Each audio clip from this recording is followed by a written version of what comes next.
All right, I'll be recording this at lunch today, so it might get interrupted. I'll get as far as I can. So I'm just going to work through the problems really quickly. These are the problems that we're going to go over in class today. Problems very similar to what you should expect to see on the test. All right, so question one, find the coordinates of the terminal point on the unit circle that corresponds to an angle in standard blah, blah, blah. Okay, what is this talking about? It is simply saying that we have a unit circle and we have the angle 2 pi over 3. So that's going to put us right here. And it's just asking for the coordinate point on the unit circle that corresponds to that angle. So we're looking for that point, which we should know is negative a half and root 3 over 2. And you know that either because you have your unit circle still memorized, or because you're looking at this problem maybe not so much as a unit circle, but as a triangle, and you know this is a pi over 2 pi over 3, meaning we have one more pi over 3 right here, meaning this is a square root of 3, this is 2, and this is 1. In other words, it's our 30, 60, 90 triangle. Okay? And then you know that sine is the y value, which would be root 3 over 2, right? So however you do it, whether you're a special triangle kid or whether you unit circle, we should be able to get that. Negative 5 pi over 6, pay attention to the negative. Negative 5 pi over 6 is going to open up almost all the way around. In fact, it's going to be simply a pi over 6 shy right here. So we know we're looking at a reference angle of pi over 6. And so we know that this is going to be down a half, and this is over root 3 over 2. So the coordinate point is negative root 3 over 2 and negative 1 half. Negative 30 pi over 4. So lots of ways of doing this. Essentially, what we need to do is once again realize we're going in the negative direction. And so we're going to wrap all the way around to 8 pi over 4, right? 8 pi over 4 would get me all the way back to the beginning. And then go around again would be 16 pi over 4. And then go all the way around again, and we're going to be at 24 pi over 4. And then we've got 6 more to go, right? So 1, 2, 3, 4, 5, 6. Hey, this is just talking about an angle right here. So that would put us at the point 0, comma 1. All right, hopefully that makes sense. Let's keep rolling.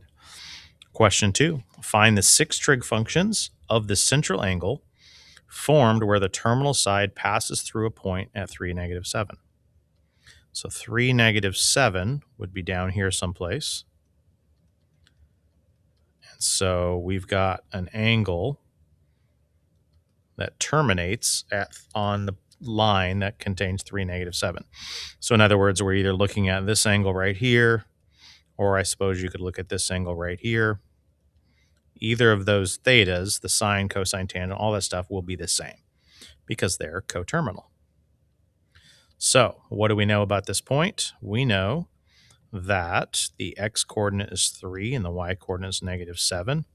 So then the hypotenuse, of course, is going to be 3 squared plus 7 squared equals c squared. 9 plus 49. So c equals the square root of, what is that, 58? 58 is 2 times, let's see, 29. And that doesn't simplify, so we've got the square root of 58.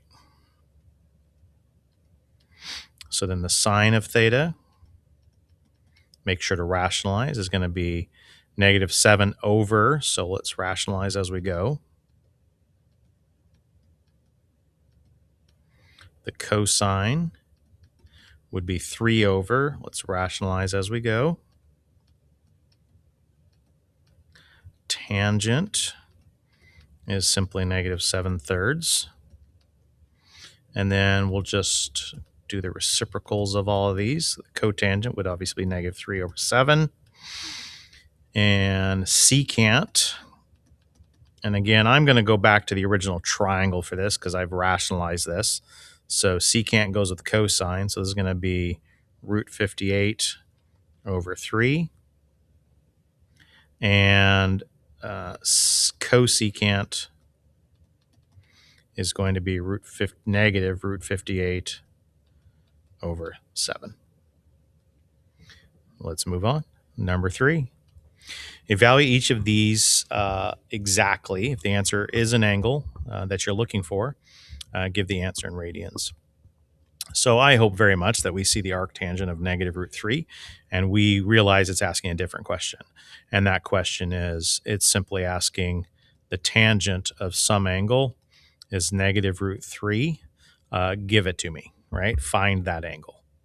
So I am simply going to do that. I'm going to take a look and figure out that tangent is negative. So there's 2 places where tangent's negative, here and here. And I need to remember that arctangent is going to return the value, essentially the value that's closest to 0. So opening up here is going to get me the answer a lot faster than opening all the way to quadrant 2. So the angle that the calculator that this question is expected to give is going to be this answer down here in quadrant number 4. We just need to now figure out what it is. So in order to do that, I could either keep with this picture, or I can kind of just off to the side do a little doodle, forget the negative for a moment. The negative tells me the where, not the what. So negative root 3 as a tangent means we've got root 3 here, and we'd have 1 here. And I take a step back, and I'm like, oh, hey, this is my 1, 2, square root of 3 triangle. I know that this is pi over 3. This is 60 degrees. So the angle in question here is going to be negative pi over 3, because we're going to open up negative pi over 3.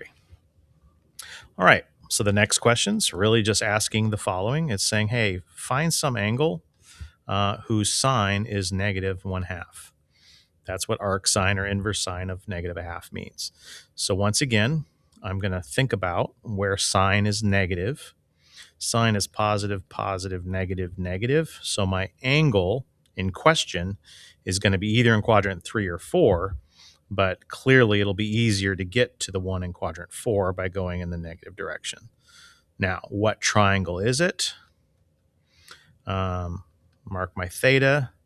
If the sine is negative 1/2, again, I'm going to ignore the negative because that tells me the where.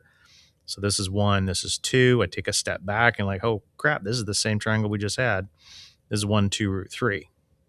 But this time, the angle in question is the one opposite the 1, right? Last time it was opposite the root 3. So this is the smaller angle. This is pi over 6. This is 30 degrees.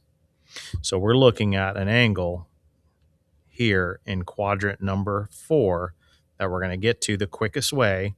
The answer should be negative pi over 6. The reference angle is pi over 6. Since sine is negative, it's going to be returned a value. It's going to give me the angle value in quadrant 4.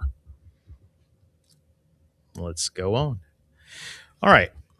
On this question, don't try to be a hero and think that tangent cancels out tangent, arctangent cancels out tangent. It kind of does, but you need to remember that there are lots and lots and lots of angles who have a tangent the same as tangent of negative 7 pi over 6. Arctangent is going to give me a very specific answer. It's not going to know which one, it's not going to know that this came from an angle somewhere else. I'm probably explaining this poorly. The fastest way to be and the safest way is just work our way from the inside to the outside. So what is the tangent of negative 7 pi over 6? So negative 7 pi over 6 in the negative direction would be all the way around and then pi over 6 more. And so once again, we're looking at a 1, 2, square root of 3 triangle. It's negative for cosine for x. And so what angle are we talking about here? The tangent of this angle is going to be what ratio? Negative 1 over the square root of 3. That's what the tangent equals. But now it doesn't ask for that. It says, hey, would you please take the answer you just got, which was -1 over the square root of 3, and tell me what angle has that tangent.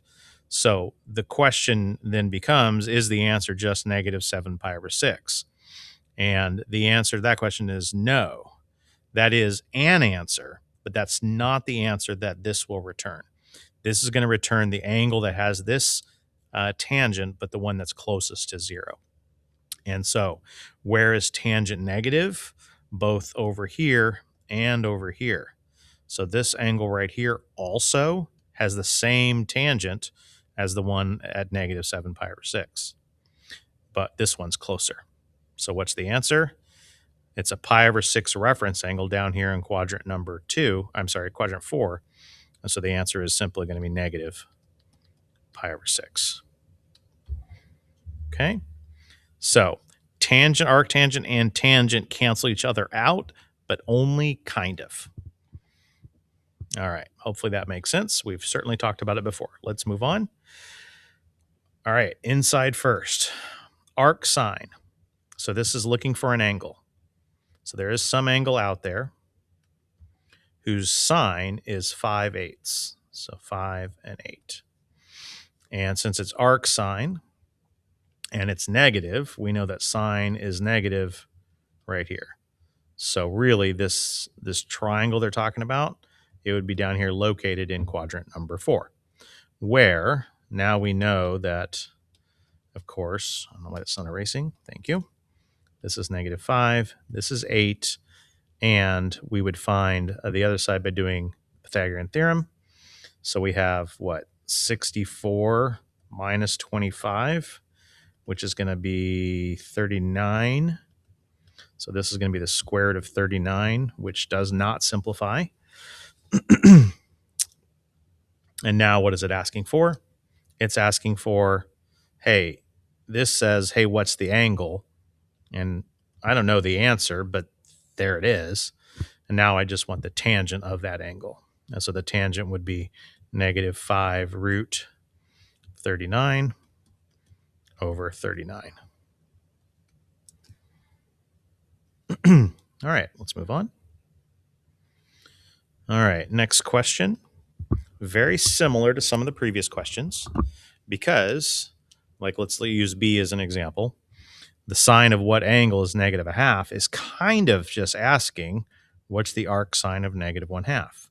And the reason I say kind of asking is because the answer to this question is actually going to be negative pi over 6, I believe. But if you look at the question, this is now more saying, hey, let's use our brain and think about find all theta between 0 and 2 pi. Arc sine is a tool that could help us do that, like on our calculator. But it would return this value of -7 or negative pi over 6, which is not in the range that we're asking for. But it does let me know, oh, we're dealing with the pi over 6 angle, if we didn't know that already. So let's finish this question. So what is this one expecting you to do? This time it's saying, forget the official return that arcsine does. What are the values in quadrants 1, 2, 3, and 4 that would have this sign? So either because we know our unit circle or otherwise, we know that sine is positive, positive, negative, negative. And so we're looking for the answer here and the answer here. Notice this gave me the negative pi over 6 answer.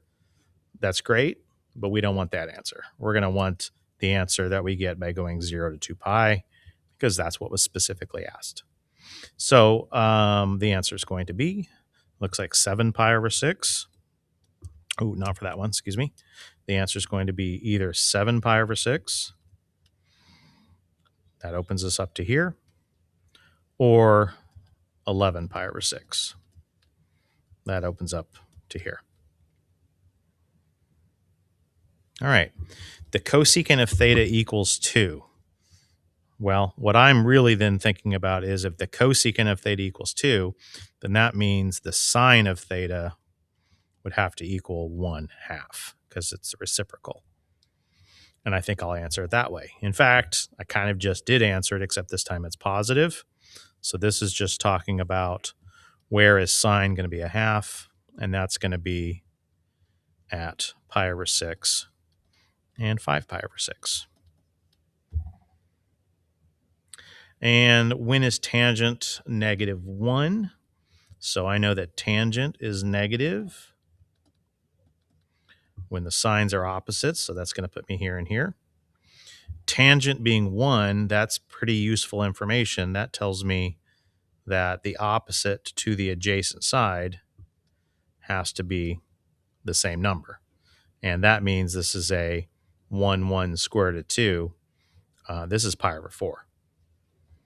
So we have a pi over 4 reference angle here and here. So we're talking about 3 pi over 4, and we're talking about 7 pi over 4.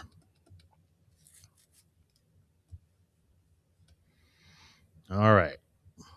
Sorry if this is a little messy. I'm trying to get through this before I run out of time. Really the same kind of question here. Let the secant of theta equal -7 over root 3. All right, so if the secant is negative, that means the cosine is negative. And if cosine's negative, that means we're in either quadrant number 2 or quadrant 3, because cosine is going to be negative here and here. All right, tangent is greater than 0. Tangent's going to be positive here and here. And so we're looking at, I'm sorry, that was a lie. Tangent's not going to be positive there. That would be confusing. Tangent's going to be positive here and here. So we're talking about quadrant 3. That's where both of those conditions are met. Secant or cosine is negative, and tangent is positive. So what quadrant are we in is what question C is asking here. And the answer is we're going to be in quadrant 3. Let me sketch a picture of it just right here where I've got some room. So what do we know about this angle that ends in quadrant 3? We know that its secant is -7, or is 7 over root 3. We already know the negative tells me we're down here. So that means we've got some angle. The hypotenuse would be 7, and this would be root 3, making it -root 3. So Pythagorean theorem, we got to find out this opposite side here. So that's going to be 49 minus, when we square 3, that's just 3. So we're going to get A equals the square root of 46, which is 2 times 23. We should always reduce our square roots, but 2 and 23 don't factor any further. So we are leaving it as the square root of 46. I'll tell you that on the test, it's not quite this ugly of a number. All right. So what's the cosine? Well, frankly, we didn't need to do that for the cosine because the cosine is just the reciprocal of secant. So we could just flip the sucker over. But we do need it for sine. Sine of theta is going to be the opposite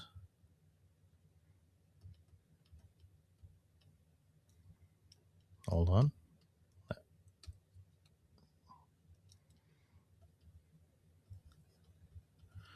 Over hypotenuse. We already answered what quadrant. The cotangent is a bit of a mess, so I'm going to leave it unsimplified just for time, but we would want to normally rationalize and clean things up. Root 3 and root 46. The cotangent would be negative over negative, so we'd have positive root 3 and positive root 46.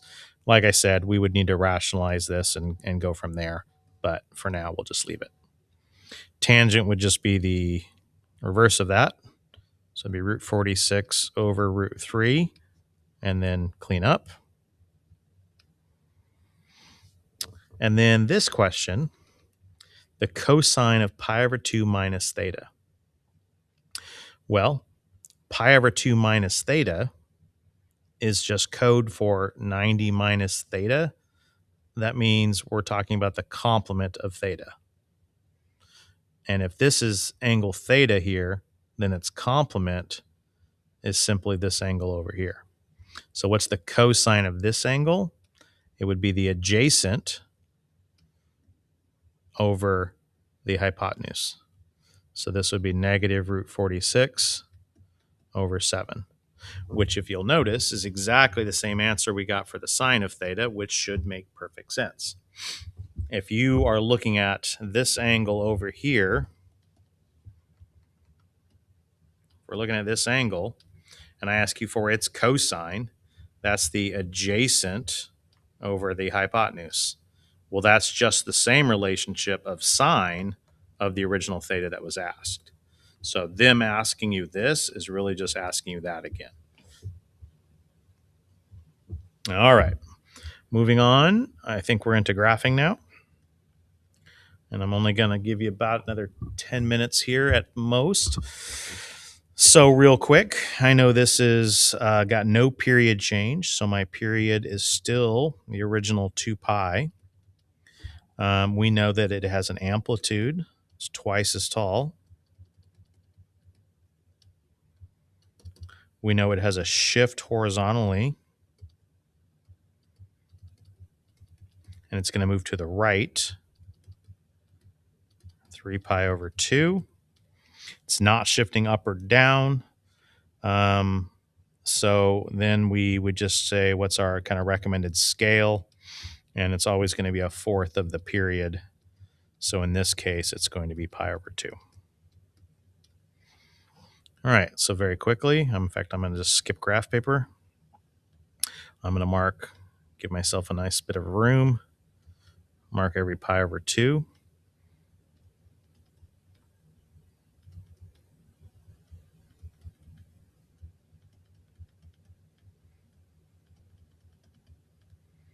Mark where 1 is, mark where 2 is, negative pi over 2. All right. So I'm going to put what looks to be an asymptote, but we know it's not an asymptote because sine doesn't have an asymptote. I'm shifting this thing over 3 pi over 2. So that means my origin is actually right here now. So I'm going to treat that as my origin, and now I'm just going to graph sine there. Sine starts at 0, goes over a pi over 2, and up, this case, 2 because of my amplitude change. Back down to negative 2.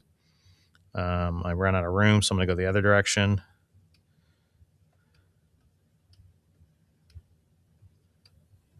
And if all I've marked are my pi over 2s, it's just a matter of hitting the tops and the bottoms in the middle. And so I graph it, and I graph it. And I want you to notice something, that we have graphed it correctly, but it also looks like, you know what I graphed? It looks like I just graphed y equals 2 cosine of x. Because at the origin, right at the y-axis, I'm at my high point. That's what happens with cosine. And so guess what? These two equations are 100% the same. I didn't know it till after I graphed it, but once I graphed it, I could see that, oh, that's just cosine stretched.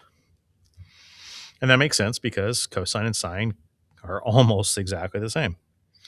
Okay, let's take a look at this one. Secant of 1/4 x plus 1. So we know, obviously, we're going to shift up 1. I'm not shifting anywhere else. I'm not reflecting anything, but I do have a horizontal scale change. I do have a change to my period. So my period, this starts as secant, so it starts at 2 pi. And it's going to now be scaled by the inverse relationship of 1/4. So it's actually going to be 4 times as big. The period here is 8 pi, which means my scale is going to be a fourth of that. So my scale is just going to be 2 pi. And I shift up 1. Nothing else is happening on this graph. So this is secant. I am going to, I'll use graph paper this time. So I'm going to go ahead and I want this to look better. So since I'm locked into their scale and I think their scale is too small, I'm just going to mark every 2 blocks as something I care about. and every one block is just something I'm going to ignore. Now, technically, I know every one block is going to be, if every 2 blocks is going to be 2 pi, then I know every one block is pi, but I don't care because I don't care about that. I care where the fourth of the graph is, of the period is. Okay. So 2 pi, 4 pi, 6 pi, 8 pi. So secant, by the way, comes from my good friend cosine. So now what I'm going to do is I'm going to move everything up 1. Don't forget about that. This is not an asymptote.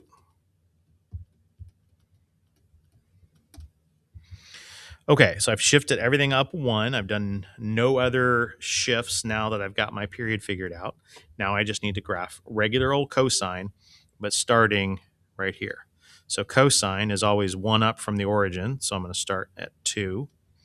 At my next mark I care about, I'm going to be at 0. I'm going to be down 1. Next mark I'm going to be up. Next mark I'm going to be over. Notice that's 8 pi. We said our period was 8 pi. We started at the top, we came all the way down, and we came back up, and that happened in 8 pi. So then the next mark I care about here, next mark here, I can keep going. Obviously, I can go this way if I need to. And there we go. Perfect graph. All right, let's move on to the last graphing example I have. And we've just got a little bit more going on here. Now, the danger with tangent and cotangent. Oh, back up. I made a mistake. Let's go back because I just realized this is cosine. I was not asking you to graph cosine. I was asking you to graph secant. So, secant, we have asymptotes. We have asymptotes when the graph of cosine is 0. But be careful. We've shifted everything up 1. So now we don't care about the asymptote being at 0. I care about the asymptote being at 1. That's the old zeros, right? So I've got asymptotes every time we're in the middle here, which should be every 2 marks on my scale. All right, we don't need to label every asymptote, but let's label a couple of them. We know this is at x equals 2 pi. We know this is x equals 6 pi. And then, very simple, we know that our graph is between the asymptotes and meets up with the high and the low point of cosine. So that's 1 full period right there, and I want you to do at least 2. So we're going to do at least 1 more set of up and down. And there is our sketch of secant. All right. Now, back to tangent. The big mistake you're going to make on tangent is you're going to forget that the period of tangent is not 2 pi. So when we adjust things, when we label things, we might screw it all up if we don't realize that my period, which isn't going to change on this one, is going to stay pi, which means my scale is going to be 1/4 of pi, or pi over 4. And I know I'm going to have an amplitude. Now, we really shouldn't call it an amplitude here, so I'm going to call it a vertical scale change of 1/2. It's going to be half as tall as usual. But the whole thing is also moving down. So we have a vertical shift of -2. And crap, we also have a horizontal shift of left pi over 4. All right. So let's do this one, I don't know, without graph paper, with graph paper. Let's do graph paper. You'll have graph paper on the test. All right, so let's go ahead and set up our XY axis. Okay. What am I doing? Pi over 4. So pi over 4, pi over 2. So I'm using basically the same scale I did before. Pi over 2 is every 2 blocks, but this time I care about the pi over 4 because that's what my tick marks are going to be at.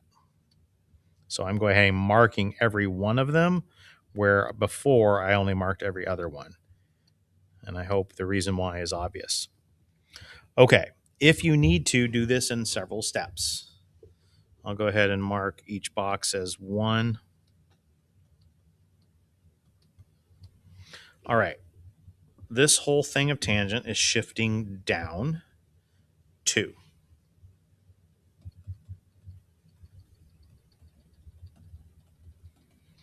The whole graph of tangent is shifting to the left, pi over 4.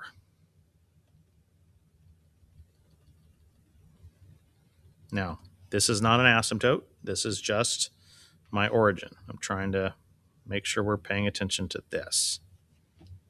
Okay. So now that I've done all of these things, I've adjusted my scale. Well, I guess I don't have a period change. So I've shifted over pi over 4. I've shifted down 2. Starting here takes care of all of that. So now all I have to do is be half as tall as usual. So now when I go to graph, I'm going to ignore my x and y axis. I'm just going to focus here. I know that I'm going to go on tangent. I start at 0, 0. So I'm starting right there. I go over pi over 4 and I go up 1, but in this case it's going to be a half. I go over another pi over 4 and we have our vertical asymptote. So we have a vertical asymptote at x equals pi over 4. Normally it'd be at pi over 2, but we've shifted over 1. From 2, I would now move over 1. I'm sorry, from 0, 0, I would move over 1 and down a full 1, but this time I'm only shifting down a half. And I go over another pi over 4 and I get my second asymptote. And so I know the graph will look about like that. And then I know that every 4 blocks is another asymptote. So 1, 2, 3, 4. Here's my next asymptote. And the middle of the asymptote is 0, and I'm at a half as high on each of the ends. We're going to label our next asymptote. This is pi over 4. This is negative pi over 4, 2 pi over 4. This is negative 3 pi over 4.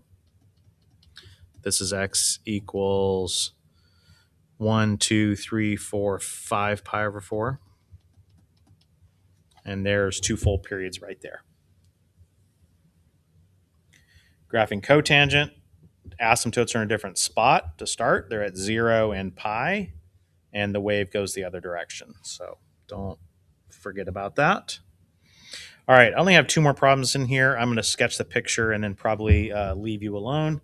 These are problems that I got directly out of the book. This is problem number, I believe, number 46, and this is number 48 out of section 4.8. So we've already done these 2 problems. I think that is right. All right, a plane is 160 miles north and 85 east of the airport. So I'm going to mark the airport. And the airplane is north.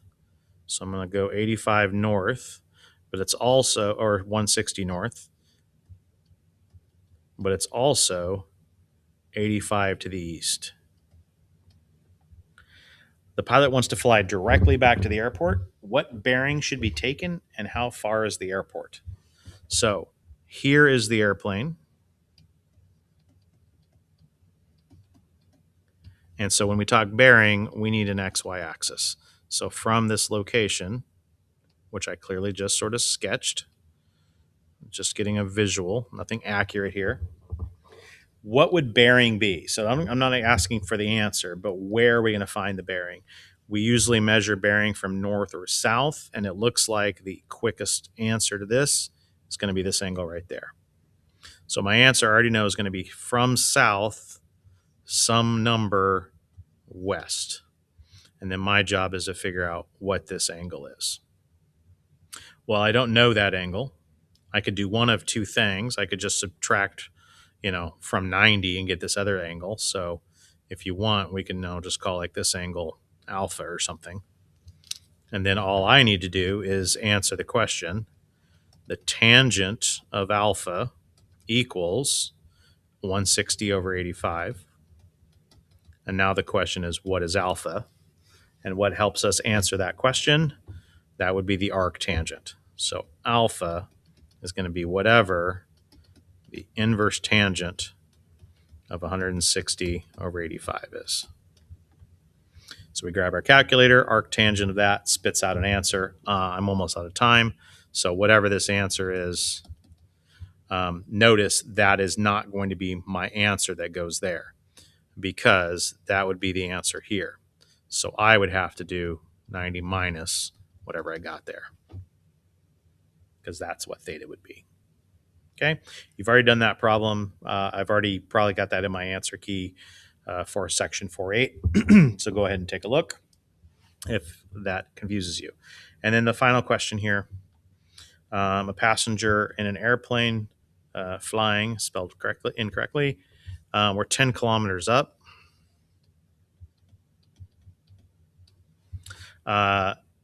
Sees two towns directly to the east. Wow, I really did type way too fast here. So we're looking down, and so we see up. So we're looking out the window straight across, looking at the clouds, and like, oh, I wonder what that town is. And you have rotated your head and looked down, and you've rotated and looked down 28 degrees. So that's not very parallel, but here's town one. You look down at 28 degrees, parallel line, this would also be 28 degrees. But we also notice another town, and we've looked down at an angle of 55 degrees. So we've looked down much steeper, and so that makes this town closer to us. Town one and town two, and that angle is 55 degrees. Please understand, we're not saying this angle is 55 because it is 100% not. We're saying that the whole angle of depression is 55. So ignoring that first line we drew, that would mean parallel lines. This is also 55 degrees. It wants to know how far apart the towns are. So my standard way of answering this question is we're going to throw in a couple of extra variables that I'm going to use to help me find x. So I have one big triangle that I first drew. X is a part of that, but not fully. So let's think about this, and or let's think about the whole distance and maybe call that z. You don't have to do it this way, but by doing it this way, it makes the math a little bit cleaner. So then I would just need to realize that I have one big triangle here.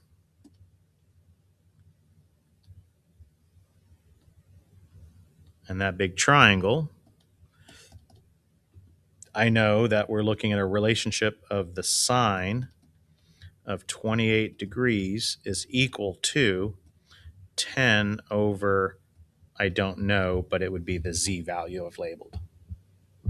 So then let's multiply by z on both sides and then divide by the sine, and I get the answer to z, which is going to be whatever 10 divided by the sine of 28 is. Okay, and that's a number. Check my answer key for that number. But now I know all of z. So now if I can focus on my smaller triangle, and that would be this one, then I can write a similar equation, because I know that the, did I say sine? I did say sine this whole time. That was silly. It's not sine at all. It's tangent. My apologies. I'm getting hungry. All right. Sorry about that. You're probably screaming at the screen. Tangent of 28 is the opposite 10 over the adjacent z. I meant tangent. All right. So we've answered that question, and now I'm going to answer the question of the tangent of 55 is equal to the opposite, which is 10, and this time it's over y. So I multiply by y on both sides, divide by tangent, and I get y equals 10 over the tangent. And again, that's just a number. Okay, so now I know all of z, which is a big number, and I know all of y, which is a smaller number, and I do z minus y, and then that'll give me my x value.